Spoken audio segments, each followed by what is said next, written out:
what we want to tell the market. We have increased that to be done weekly. Before, we decided to give to Forex in 1 week, then we give to banks in the other week. But now, we have brought banks and Forex in the same week. They will get the auction at 5 and 8 million each, totaling to $13 million. Unless there are speculative activities involved, that amount is too big for this market for a dollar to continue to go up.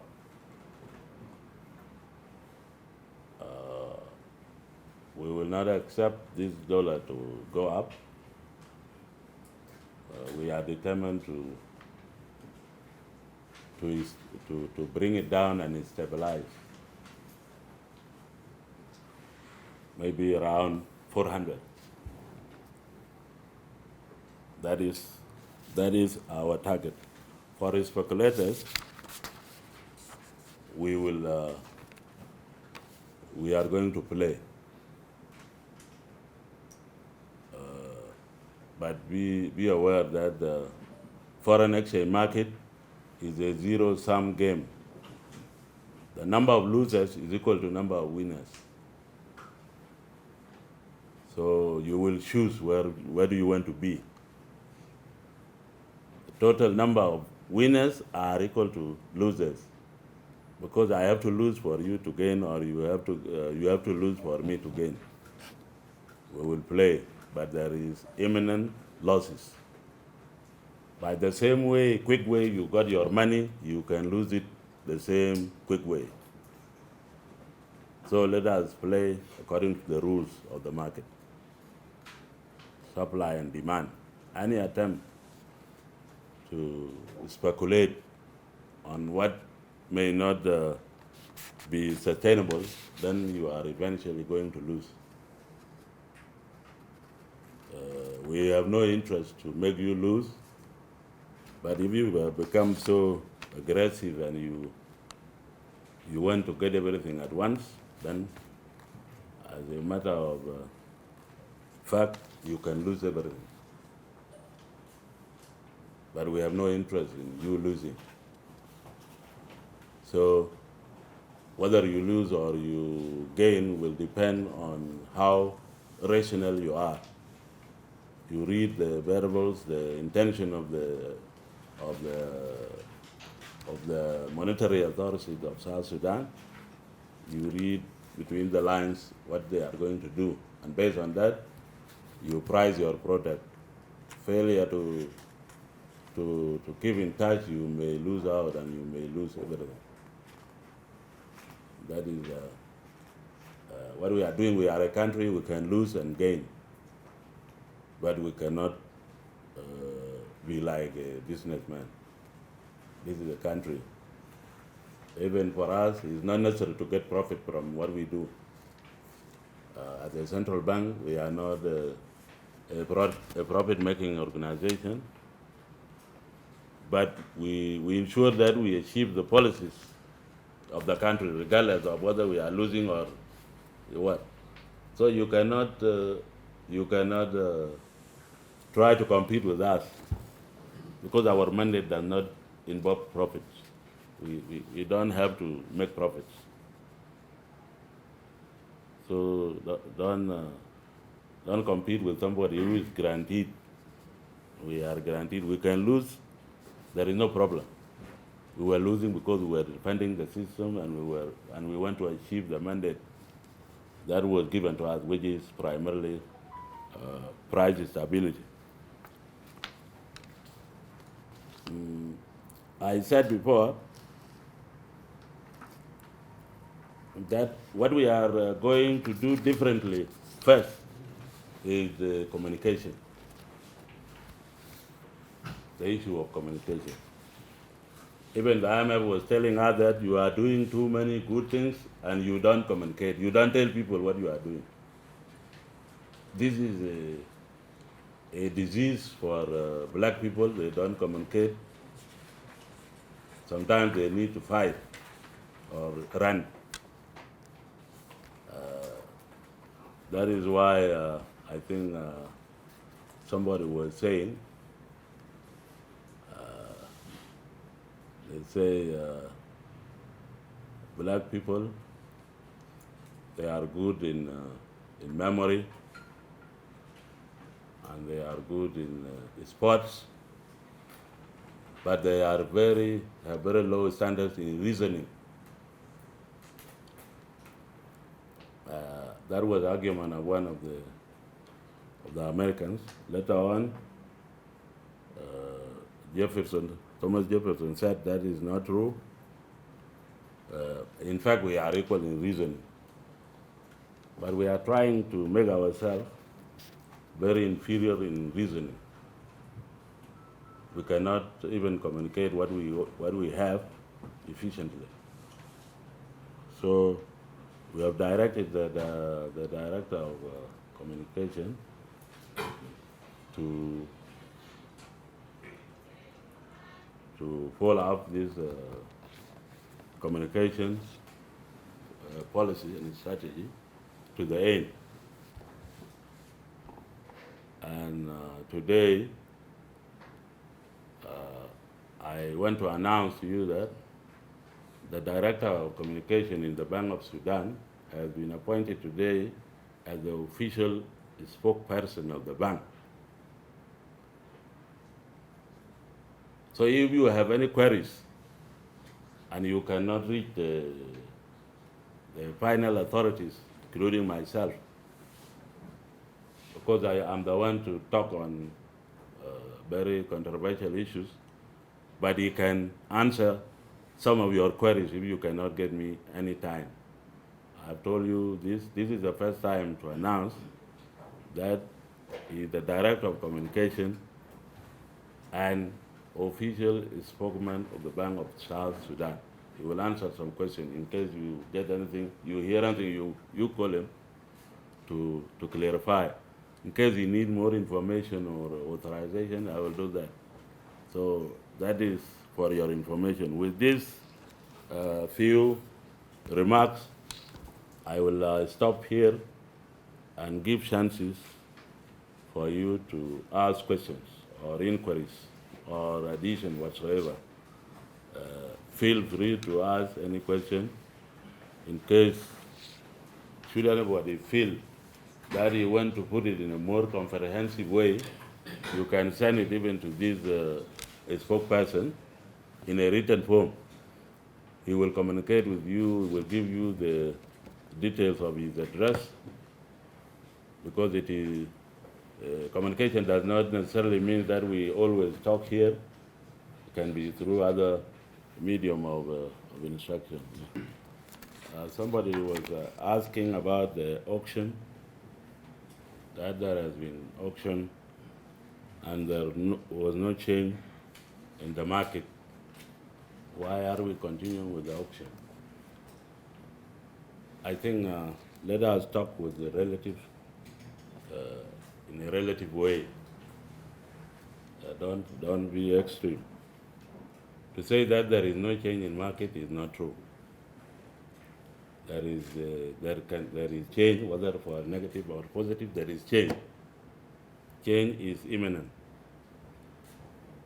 To say that the auction has not had to change in market, I have answered it so many times before, and the question was put in the following form. People were saying the dollar now is low. Why is prices still high? This was the traditional question asked. And I think in one way or another is what you are saying. Let me answer it here once and for all. That in our equation, exchange rate, which is the rate of dollar, constitutes 67% increase or change in exchange rate will lead to a change of 67% in prices. That means if the dollar come down, the prices should come down by 67% also, and vice versa. That means the other 33% of the increase in prices is not determined by a dollar. So what else determines the increase in prices? We said several times that multiple taxation, roadblocks, all other things will constitute 33%. So even if dollar comes down and all other things are not checked, then you expect what they call sticky prices. They will not come down the same way because there are other factors that are not touched. This is why dollar can come down and prices will recede high, because there are other ways, other things that increase prices. Suppose somebody coming from Numuli to Juba, and you have 100 roadblocks, and each roadblock they take from you 3,000 or 5,000. You will reach Juba having paid 500,000 pounds. What are you going to do to your commodities? You will increase that 500 to the price of the commodities you are coming to sell. Or do you think that they are going to forgive those who collect money on the streets? They have to put it in their prices in order to get profit. That is the intention of their business, not to distribute money to South Sudanese who are standing on the roads with their whatever positions. So people must understand that, yes, the rate of dollar will determine a very big role in the prices, but there are other factors. These factors, they are not responsibility of Bank of South Sudan for that matter. So we cannot control it. Unless the other agents of government that are responsible for control of this work very well, control it and then bring it to zero, this is where increase in prices or decrease in the exchange rate will be reflected fully in the prices. I think you have got the idea.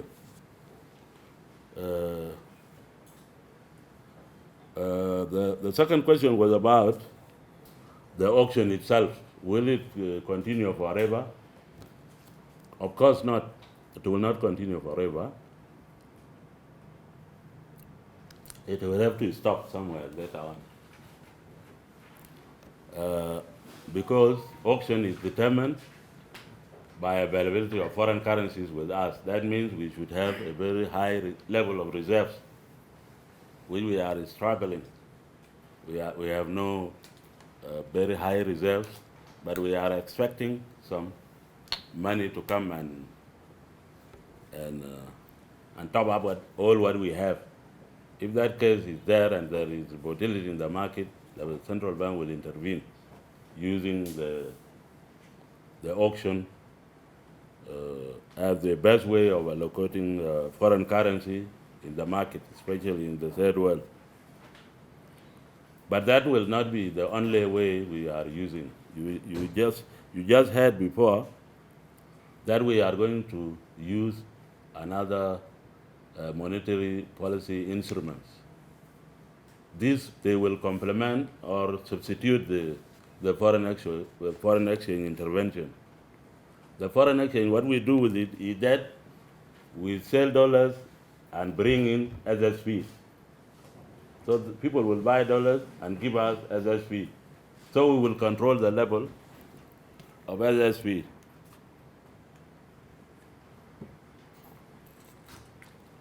Through sale of foreign exchange. Now, if we sell the term deposit or central bank bills, these are papers. They are not dollars. We sell them, they give us pounds. So this is another way of controlling the level of liquidity in the market without using dollars. So in the long run, we will shift away from the use of dollars to using other instruments of monetary policy, including term deposit, central bank bills, and other instruments. As our market develops, we will use those instruments more instead of a foreign currency, because foreign currency has a limitation. If we run out of foreign currency, then we will not intervene if we don't have other instruments. So the answer is there are other better instruments that are going to be introduced. They are not even easy to introduce because they are too technical. We will try to introduce them as quick as we can, subject to operational ability. We have to operationalize them. If we don't know how to operate, we cannot jump into unknown jungle. So we will make everything to introduce them as quick as possible to supplement the foreign exchange part. Somebody called. Second question was that how do you intend to reach the 8% conversion rate plus or minus 1%? I think it is implied if you follow the economic dynamics, you should understand that if we increase, if we improve the value of pound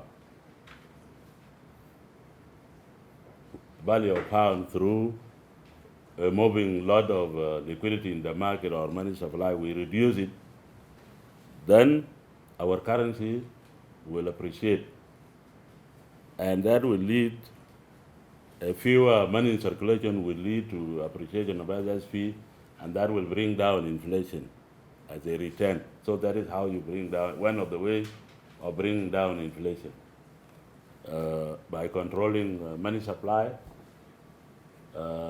or by appreciating the value of SSP.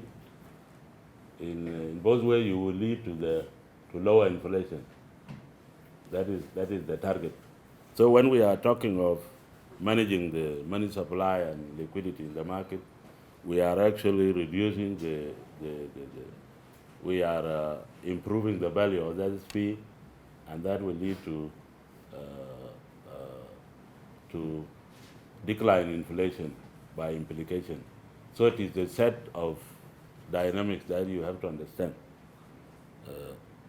Through doing all this, they will converge in price level stability, which is the main mandate of the central bank. Somebody called Helen Toby say, how are you going to fight the black market? Actually, we are not fighting black market anymore, because as you said, from August we have converged. Convergence means there is no something called black market. Now we have a very narrow margin, which is not very big enough to make effect in the real sense. And surprisingly, our rate is even higher than the black market. So it is not us fighting the black market. You better put it in reverse. It is black market fighting us. Should be black market fighting us. We have some data issues. We believe that the rate we are receiving from the commercial bank, which we use to compute our daily rate, I believe that those rates are not genuine, or they are not, they don't give us the real rate. Otherwise, we should not differ. Our rate should be equal to black market rate, or even less by very small margin. But our rate now is higher than the black market. That means, and that of the bank, that means some banks are giving us fake rates, which they don't use themselves in their transactions. Because we are taking average, then our rate can go up. This is the explanation I have right now.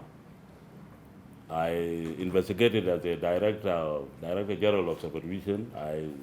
I did not find evidence that suggests they are sending us very high rates. But still, we have not converged. We have not reached the same. There is still a problem. We will try again to make a wider search and make more analysis on what might be the cause of this difference, because we should not be higher than them. We will work out and see what is exactly wrong. So the ultimate objective was to unify all rates If the all rates are unified, then there should be no what we call black market or whatever or official. They should be the same and one. That is the meaning of unification. If you unify something, then they should all be the same. This is the meaning. So we are not fighting. What we have read is just we have unified. Should there be any deviation, we will see how to tackle it, whether it's a data problem or a real problem. Because you can have something imaginary, data problem, or whether it is a real problem and will be solved.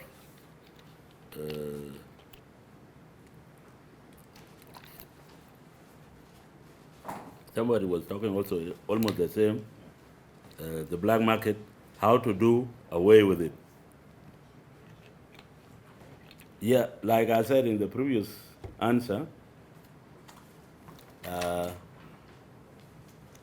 we are not doing away with anything.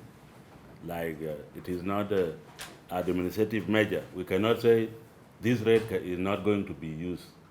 We are not doing away with it. We are actually unifying with the official rate. This is what we did, I just said. So we are not dismissing it, because if we eliminate it by force or we issue order that it should not be used this rate, that is when we are using administrative or legal action. But we are using a market model where your rate cannot be applicable if you don't change it to what is there. So this is a market-based solution. It's not compelling people to do, and this is the model we are using. We are not using controls. We are not controlling. We are using market-based solutions. So if you want us to intervene, we auction, we sell also. Our rate become more attractive than yours, then they will not buy what you have, they will buy what we have. So you will have to reduce your price to compete with us, and we go that way. That is a market-based model. But administrative and controls are not any longer the prime methods the central bank is going to use. We are clear on that.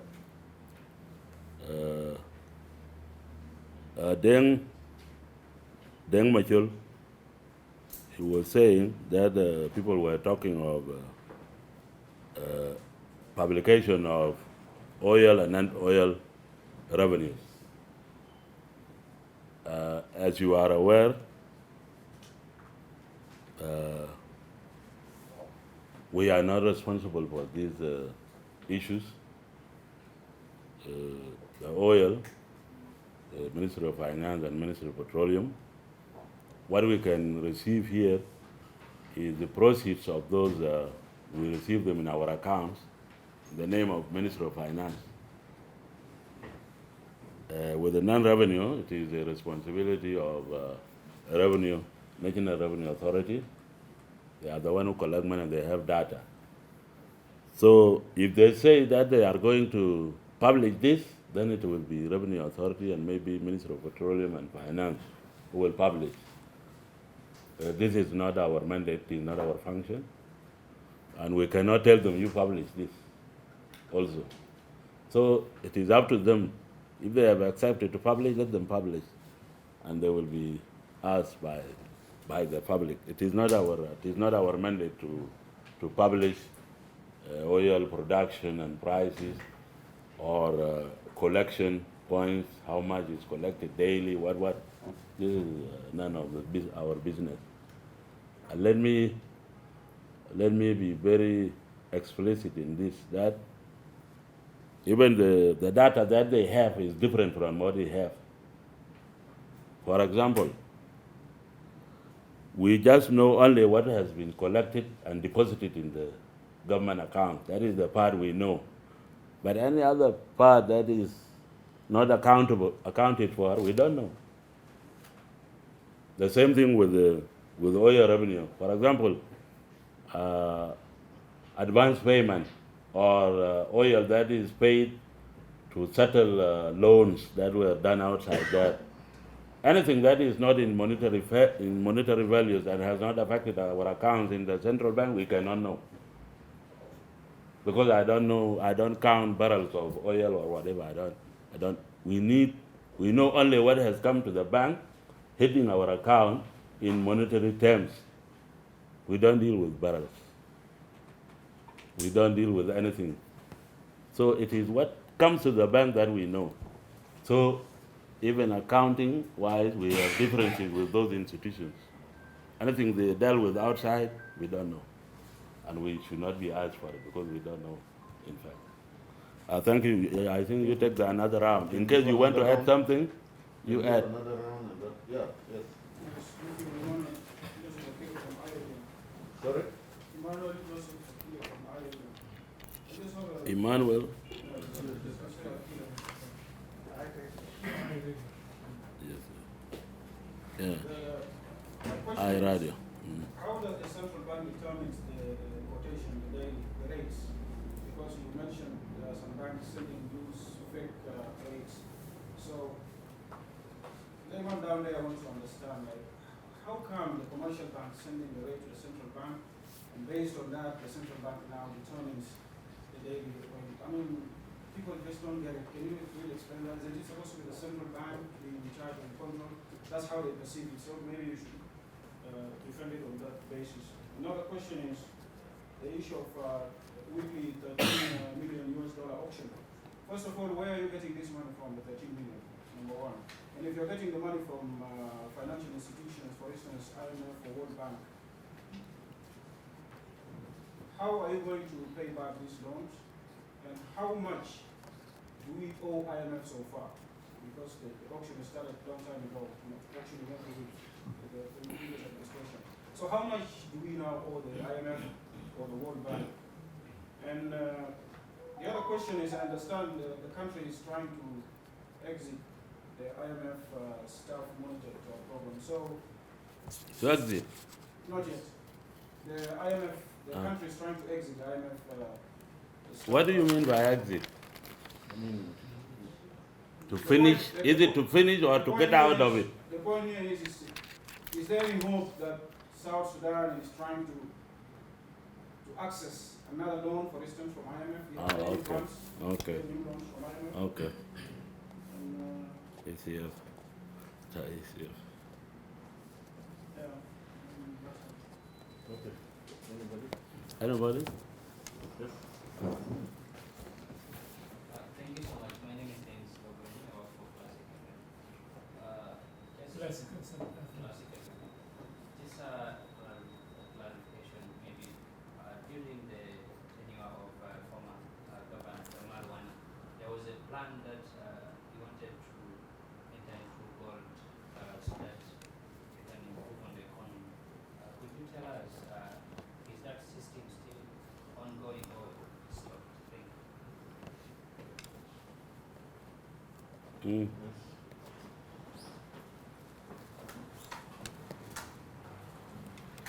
If there is no any other question, I think you can answer it. Yeah. You can answer it. I think the last question, this was the chairman of the committee and is the first deputy governor.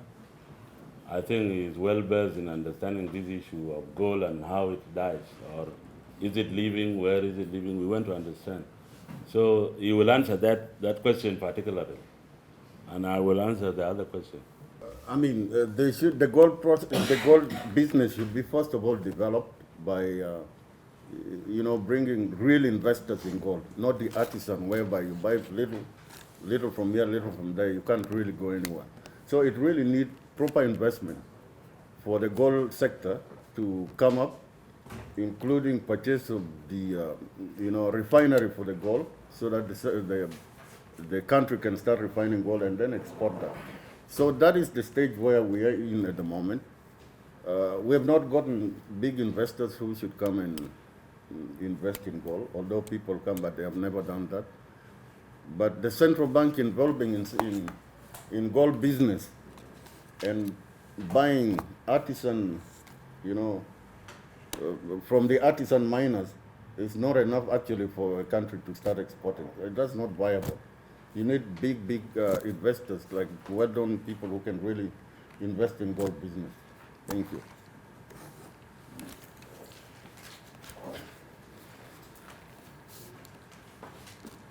Okay, I think that is what we have as of now.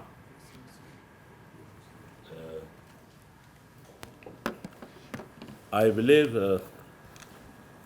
that something has to be done, and be done differently, because we have tried for some time and there was no success in that front. So it has to be, if it has to be done at all, it has to be done differently. Not on the gold, but other minerals in South Sudan, the way we are dealing with them is a traditional way of where if, for example, if the gold is in my garden, then it belongs to me. Like, yeah, this is how we approach the national resource of the minerals. So I think the issue has to do with the laws of the land in the first place. It is clear in the Constitution that if anything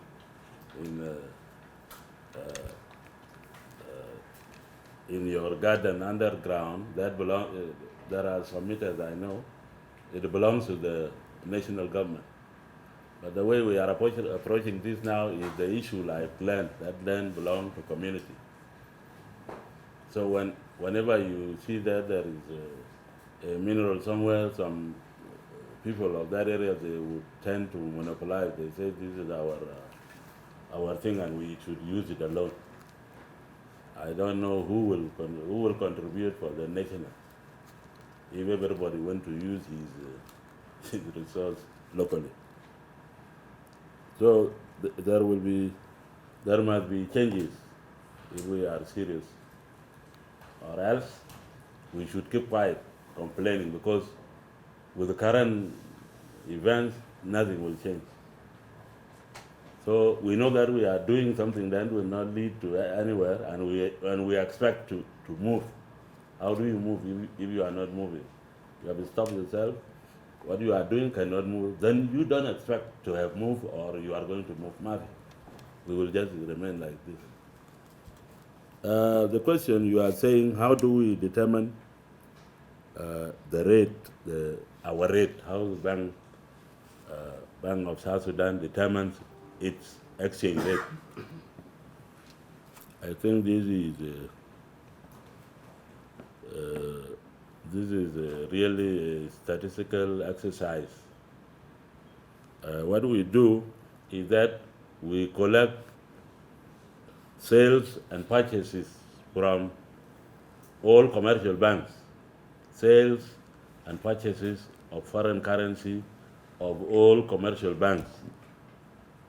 We put these sales and purchases in a data set, and as we do with what they call average, it is the number of transactions divided by its number.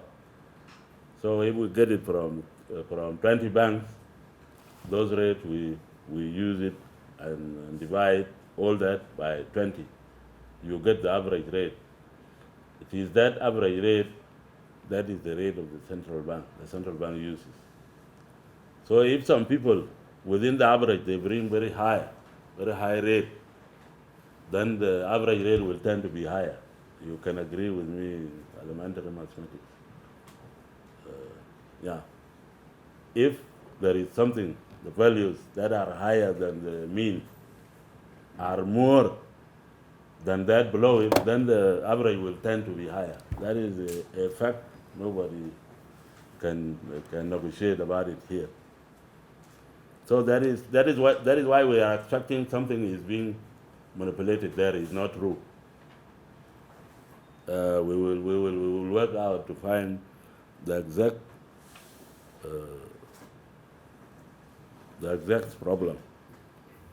You are asking, where are you getting the dollars? We are getting dollars from many sources as a country.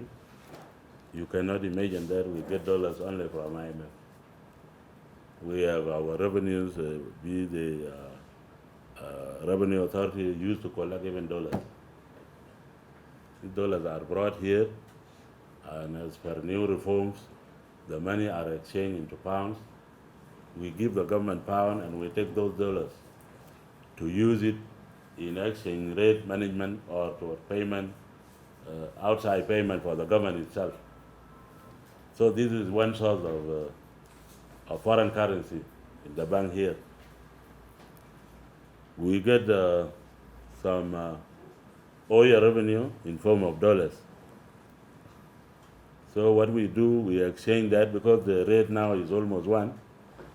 The finance, they are not quarrel because they know that even if they take it to the black market, they will get the same amount of money. So they will sell it to us now. This is the current practice. They sell it to us, and we give them pounds.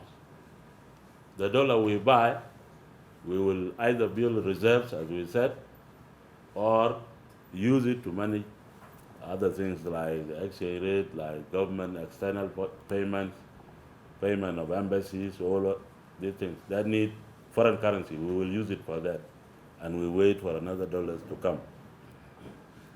But there has been dollars from IMF. That is, they were brought for the what they call rapid credit facility. Was meant for COVID-19. They were given for countries to help themselves in the phase of the coronavirus. So there was what they call RCF1 and RCF2. There were money given to South Sudan in form of a loan. It is a loan, they call it soft loan, because the interest is very small. So they were given to all countries. The SDR drawing rights were increased 100% to all countries. That is why we got SDR equivalent of $334 million.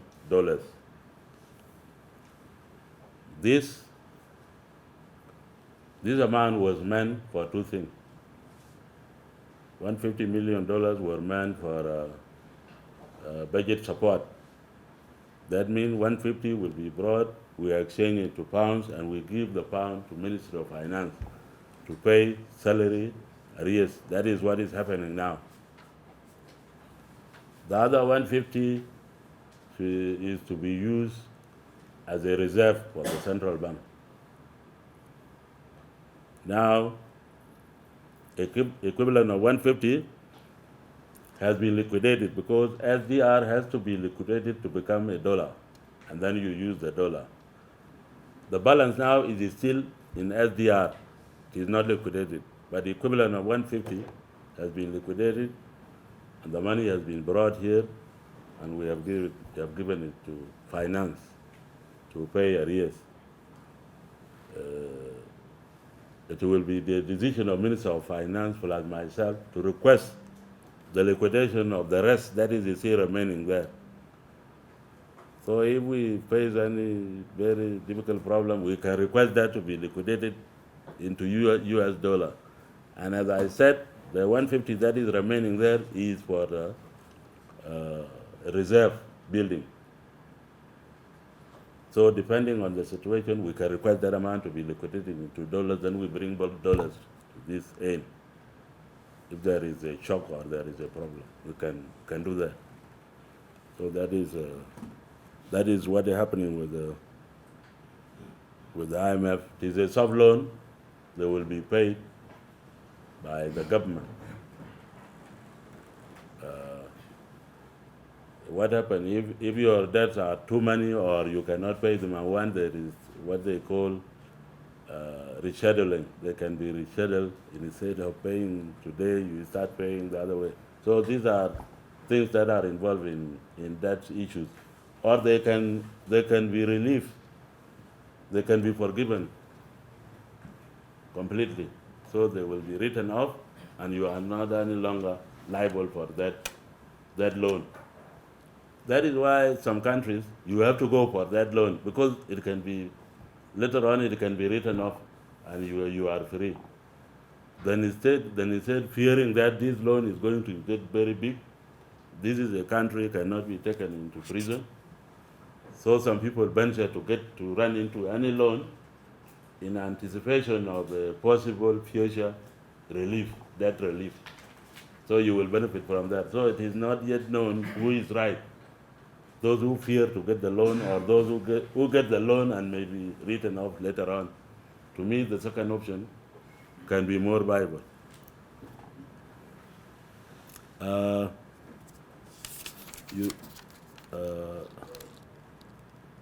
Are we ready to join the ECF? I think we are starting tomorrow. We are meeting with the IMF on the issue of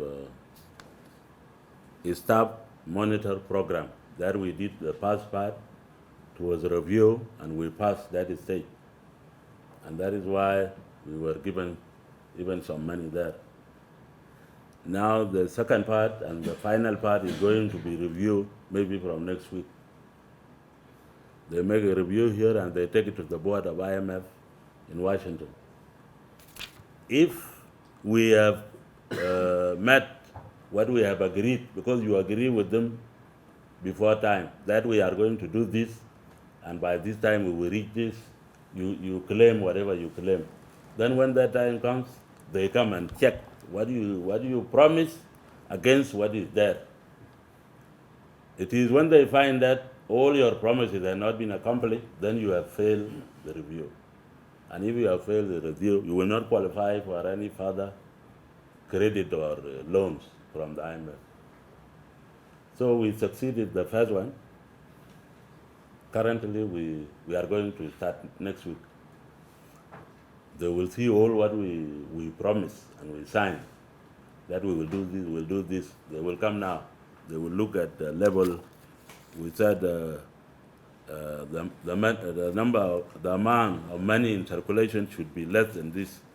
Then they will look currently how much and what we agreed. If it is not meeting the point, they cancel that. Later on, we may fail because if we have not met money criteria. But if we have met money, for us in the bank, I think we met money criteria as a bank, because it is divided into two. The other is finance. So, in our part, I think we have made very good progress, but we are not sure of what happened in fact. But the finance has upper hand, has more demand they should meet. So our success alone cannot determine the last outcome of the whole episode. So we hope that the finance might have done enough. If that is true, then we will pass the second staff monetary program, and automatically we will qualify for what they call extensive credit facility. That is a type of loan for big amounts. It is not just 200, 500, what. It will, I think Kenya got 3 point something, Sudan got 2.8 billion. So it is in billions in this category. And with that, you can really change money variables once and for all. So we have never got this such of these loans. But if we are to succeed the coming review of the staff monitor program, then we can qualify automatically. Even at the end of this month or in February, we will be negotiating this ECF. The ECF is a lot of money, and there is a lot of discussion also. So the bigger the money, you need to talk more. And you have to convince, like our money here, because if I want to borrow from you a very big amount, I have to explain how I'm going to pay back, what am I going to do, all these things. It's just like personal loan, in fact, but extended into a very complicated schedule. So, but the bases are the same. nobody will come to you, give me 5 million. Then you don't know, you look at him, the way he's dressing, with their 5 million, God will give you. You will begin to doubt Tawali. As a better, they will give 5 million. This is how they do it, even international.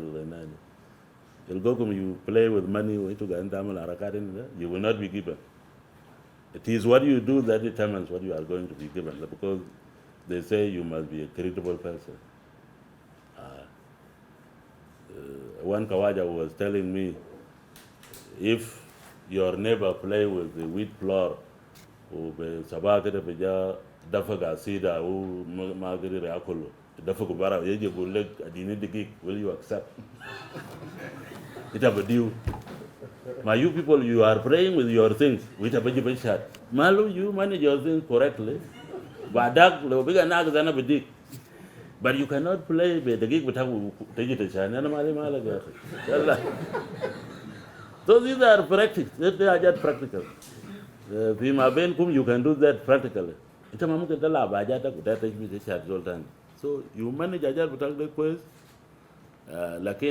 You will know from his. But you are trying to maximize their usage. Ubedik free. Aja free. You will not get it. So this is our condition. We have really to meet this requirement. It